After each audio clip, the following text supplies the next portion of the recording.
Эки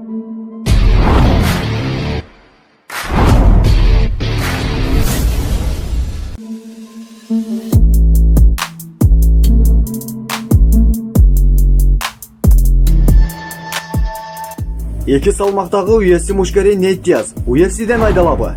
Жана Федор Емельяненко Дана White'ка карата айтылган сөздөрү. Ушулар тууралуу видеодо алдыда таанышасыңар. Бүгүнкү MMA жаңылыктары сиздер үчүн тартууланат. Силер каналга катталып видеого класс бассаңар, ошол гана мага жетиштүү достор. 2016 жылдары 70 жана 77 килограмм салмактагы Нейт Диаз UFC мушкери Конор Макгрегордун 6 ременин тартып алып койгон эле. Азыркы учурда Дана White Нейт Диазга акыркы мүмкүнчүлүгүн контракт берерин айтты. Себеби кетме-кет 2 жолу катар Хорхе Масвидалдан жана Леон Эдвардстан жеңилгенден соң дагы бир жеңилсе UFC'ден четтетүүлүүсү тууралуу кабарланды. Менимче Нейт Диазды UFC'ден айдай албайт достор. Себеби эң шоу кылуучу кызыктуу боец деп ойлойм. А силер эмне деп ойлойсуңар?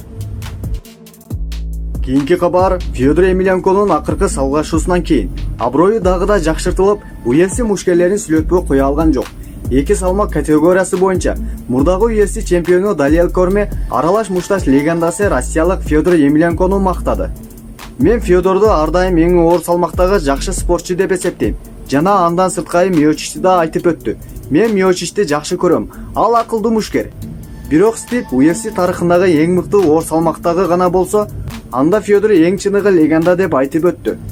Жана бул нерселерге кошумчалап Хабиб дагы Федордун салгылашуусунан кийин ринг артында тамаша кылып турган эле.